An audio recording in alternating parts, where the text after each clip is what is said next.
जब आपके पेरेंट्स आपकी अरेंज मैरिज करने जा रहे हैं ना, तो उन्हें शान से कहना चाहिए कि ये है हमारा बेटा या ये है हमारा। रणवीर अलाहाबादिया एक ऐसे कंटेंट क्रिएटर हैं जिन्होंने अपने पॉडकास्ट और मोटिवेशनल वीडियो से लाखों लोगों को इंस्पायर किया और अब एक लंबी कंट्रोवर्सी के बाद कमबैक भी कर चुके हैं। तो ये कहना चाहूँगा कि सारे सपोर्टर्स को, सारे वेल विशर्स को थैंक यू। आपके पॉजिटिव मैसेजेस ने मुझे और मेरे पूरे परिवार को बहुत ज़्यादा हेल्प। बीते कुछ दिनों में रणवीर चर्चा का विषय बने हुए थे। दरअसल कॉमेडियन समय रैना के YouTube show India's got talent में एक सेंसिटिव कमेंट की वजह से उन्हें भारी क्रिटिसिज्म का सामना भी करना पड़ा था और उनके खिलाफ FIR तक दर्ज हो गई थी। इस मुद्दे से डिजिटल कंटेंट क्रिएटर्स की रिस्पॉन्सिबिलिटी और एथिक्स पर एक नई डिबेट भी शुरू हो जाती है और ये जानना जरूरी हो जाता है कि ऐसे गाली गलौज वाली कॉमेडी और वल्गर जोक समाज पर क्या असर डालते हैं।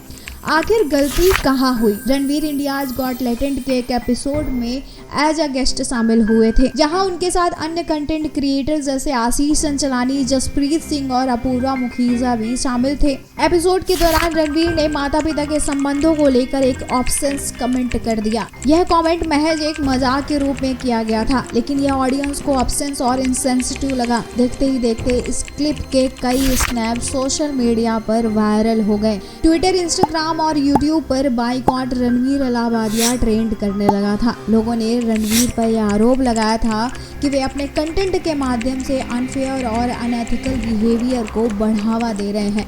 कई लोगों ने उनके पुराने वीडियोस क्लिप भी साझा किए थे जिसमें वे कंट्रोवर्शियल स्टेटमेंट दे चुके थे। हालांकि इस कंट्रोवर्सी में रणवीर अलाहाबादिया ने सोशल मीडिया पर अकाउंट में एक वीडियो जारी करके माफी भी मांगी थी और सफाई भी दी थी। इसके साथ ही उन्होंने शो के निर्माताओं से अनुरोध किया था कि वे विवादित कंटेंट को हटा दें, लेकिन यह सफाई सभी को संतुष्ट नहीं कर पाई और यह मामला तब और गंभीर हो गया जब रणवीर और शो के अन्य कंटेंट क्रिएटर्स के खिलाफ FIR दर्ज हो गई। मामला कोर्ट तक पहुंच गया। कवि नीलेश मिश्रा और कांग्रेस प्रवक्ता सुप्रिया श्रीनेश सहित कई लोगों ने रणवीर को क्रिटिसाइज करना शुरू कर दिया। नीलेश मिश्रा ने तो ऐसे कंटेंट क्रिएटर्स को परवर्टेड मेंटालिटी का तक कह दिया था।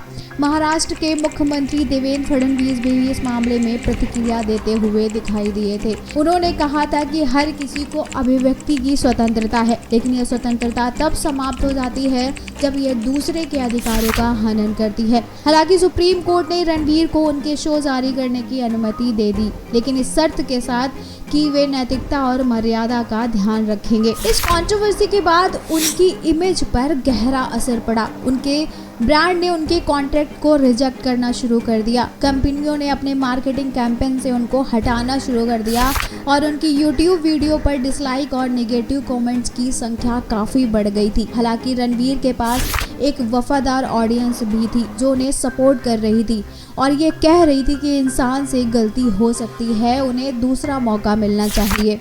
यह कंट्रोवर्सी सिर्फ रणवीर तक सीमित नहीं है, बल्कि इसने एक बड़ा सवाल खड़ा कर दिया है। क्या डिजिटल कंटेंट क्रिएटर्स को अधिक जिम्मेदारी के साथ अपने कंटेंट और शब्दों का चयन नहीं करना चाहिए?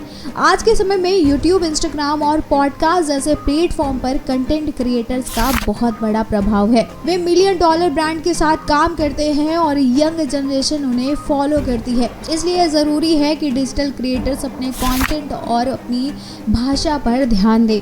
इस कंट्रोवर्सी ने डिजिटल एंटरटेनमेंट में एक मोरल बाउंड्रीज और डिजिटल इन्फ्लुएंसर की जिम्मेदारी को भी बढ़ा दिया है। खैर, 1 महीने से अधिक समय तक सोशल मीडिया से दूर रहने के बाद अलाहाबादिया ने इंस्टाग्राम पर अपने परिवार, टीम और अपने पेट के साथ कई तस्वीरें भी साझा की और रणवीर ने अपने वीडियो में यह भी कहा कि द रणवीर शो TRS जल्द ही वापसी करेगा। अब यह देखना होगा कि उनके फैंस उन्हें इस कंट्रोवर्सी के बाद किस तरह से एक्सेप्ट करते हैं।